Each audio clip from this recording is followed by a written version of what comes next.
Welcome to SLB22, the School Leadership and Management B.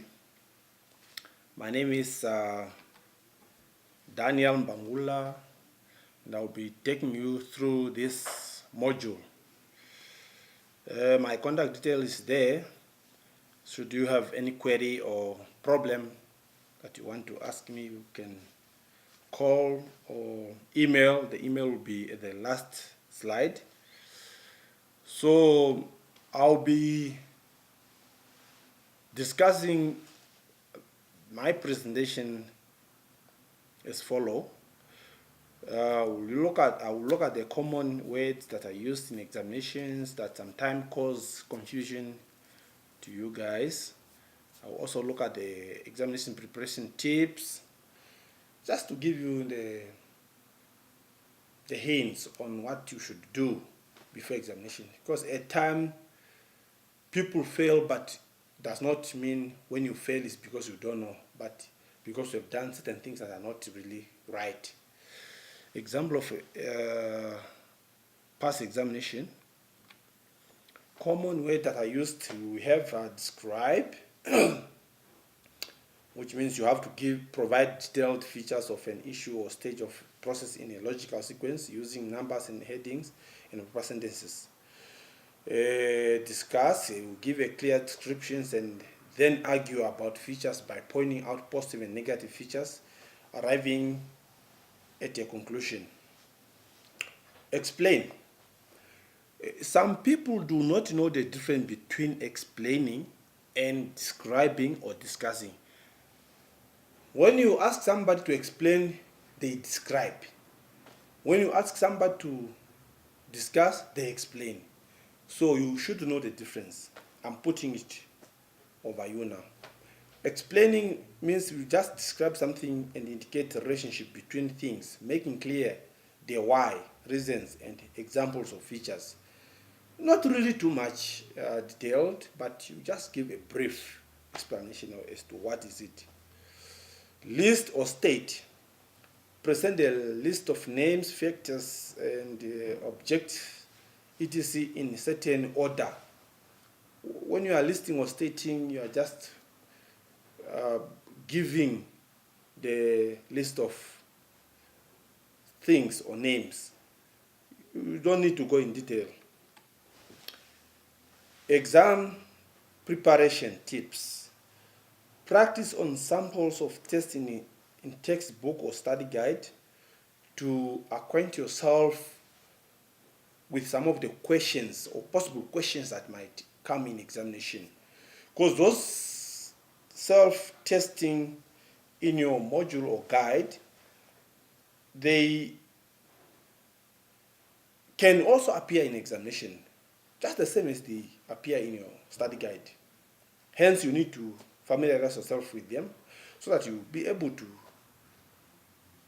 tackle them in examination. Look at the past examination question paper also to know how we ask or how we formulate questions on a certain topic. Ask for suggestion from your tutor, what to expect in exam, what course material should you be emphasizing on.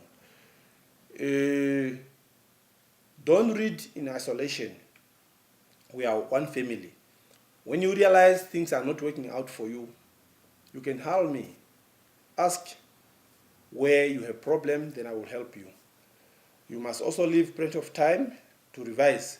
Read while there's enough time, then you leave time to do your revision.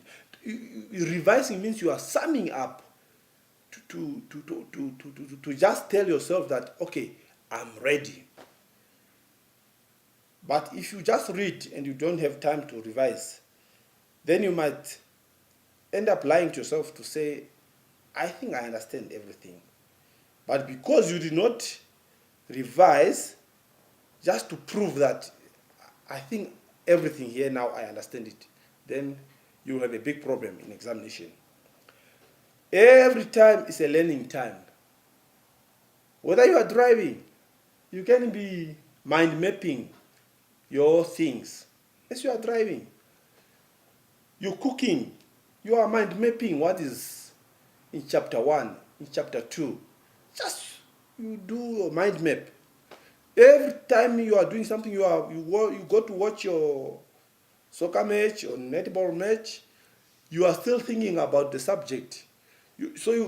Some people, they think, okay, this is time for soccer, so there's no need for me to think about the subject. So every time you can be thinking about your subject.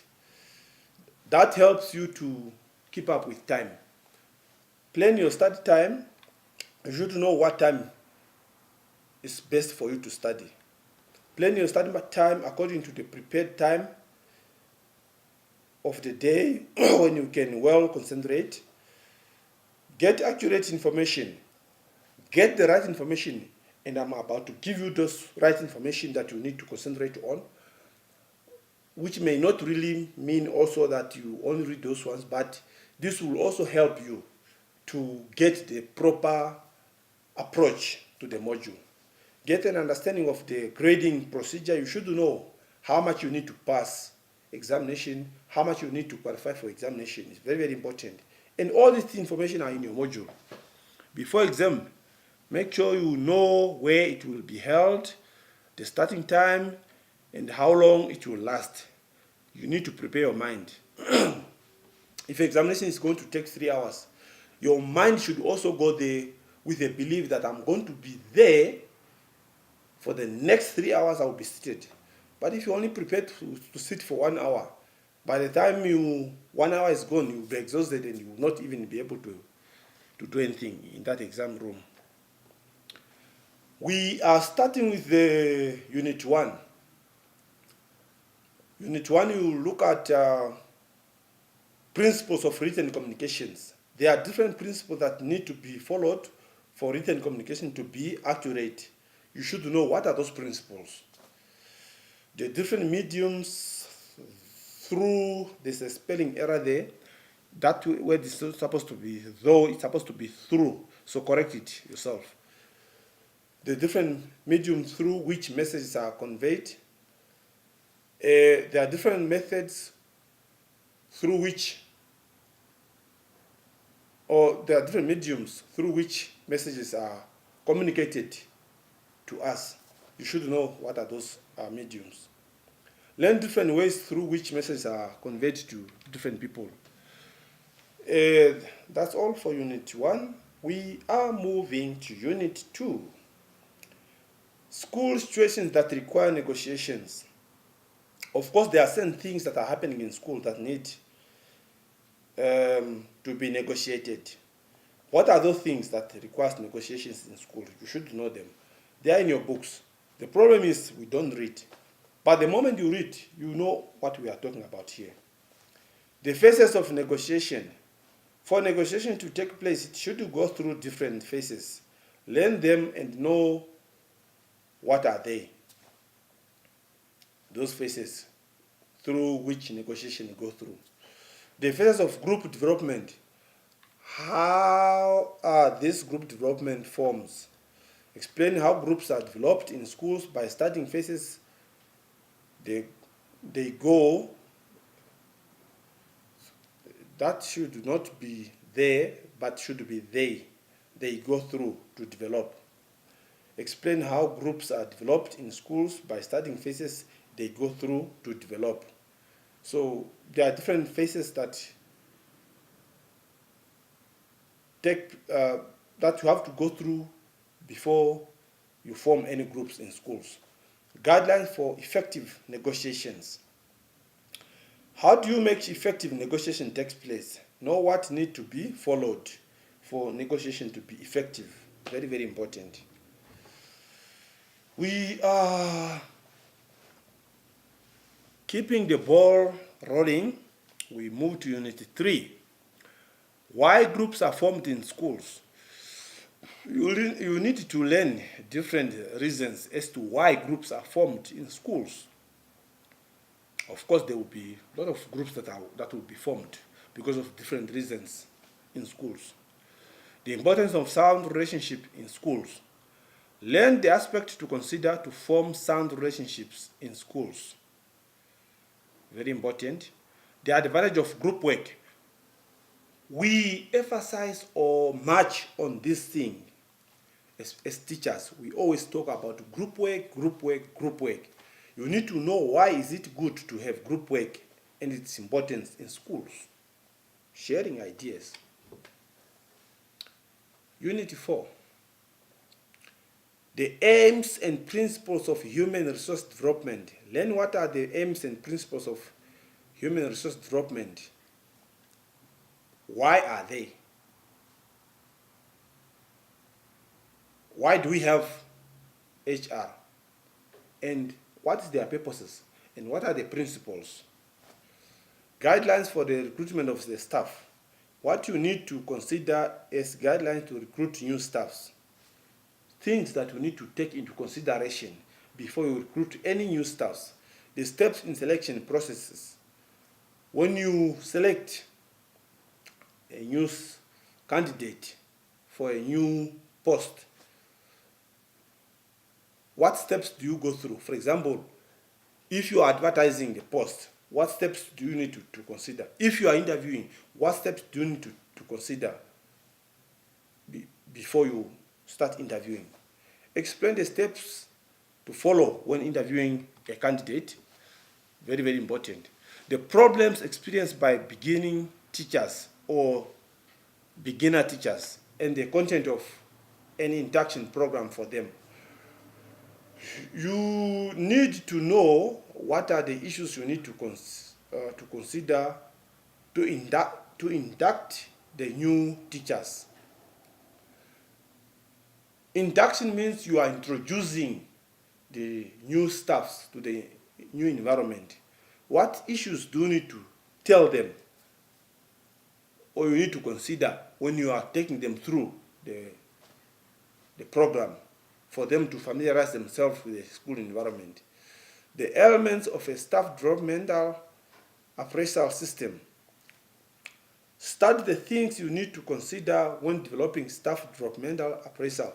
When you are giving appraisal to your staff, there are certain elements that need to be considered. You should read about them and know them so that you'll be able to tell what are those. We move to Unit 5.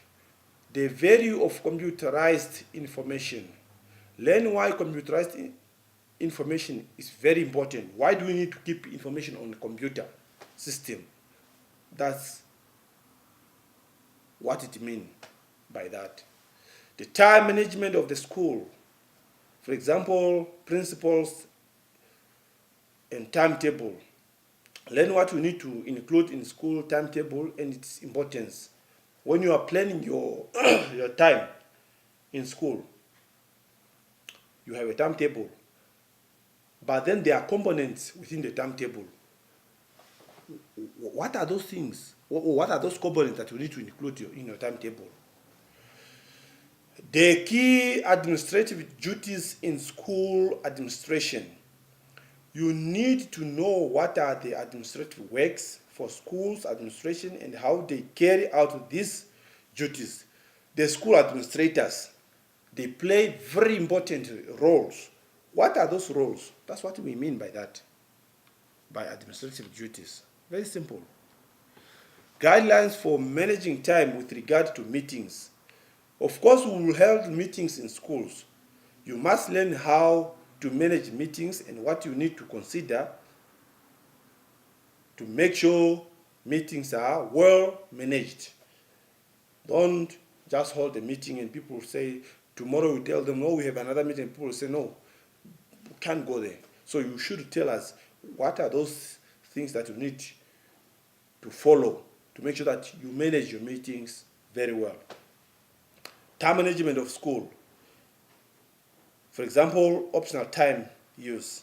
How to use optimal time in school and its benefit. The optimal time in schools and its benefit is very crucial because you need to make sure that time is money and you should spend it wisely. So you should tell what are those benefits. we are in Unit 6, and we look at what the government could do to assist schools in generating more income. What actions can be taken by the government to assist schools to generate more income for the schools? Simple. That's what we want you to know. Read through your module. You will pick up some of those aspects that government need to do to help school generate more funds. Administrative structures for handling finances, for example, fundraising project and records of finances. The importance of administrative structure to make sure money is well handled in schools. There are structures in schools how to administer the money or finances in schools. Tell what are those structures, and you should know how they make sure that money is well handled in schools. How we in Unit 7, the principles of competence-based education that underpin the managing of the curriculum and instruction. What are the approaches to take to make sure there is good curriculum and teaching instruction going on in schools? So it's not going on in schools. You should look at what are the approaches you need to take into consideration to make sure that there's teaching taking place in school. And there's also good curriculum that is in school to be taught. The principal's role in managing the curriculum, for example, school timetable and extra curriculum. What are the duties of the school principals to manage the school curriculum? For example, to manage timetable where teaching and learning is taking place, extra curriculum activities like sport and all those things, funny days, to make sure that all these are incorporated in school programs. You must tell what is the principal duties there. What do the principal need to do to make sure that all these things are happening? What is that the principal need to do to make sure school timetable is well managed and there are no teachers who are banging the lessons or kids who are banging the lessons? We are in Unit 8. Ways of promoting good school community relations. Of course, school is part of the community. You must study why school need to work well with community and how it benefits the school. How does school benefit by including the school, by including community members in its activities? That's as simple as such. The composition, functions, and power of the school board as community involvement. What are the roles of the school board members? And what powers do they have in the school to make sure that everything is working according to the plan? It's important to know what are the jobs of school board and their power over school. Very important.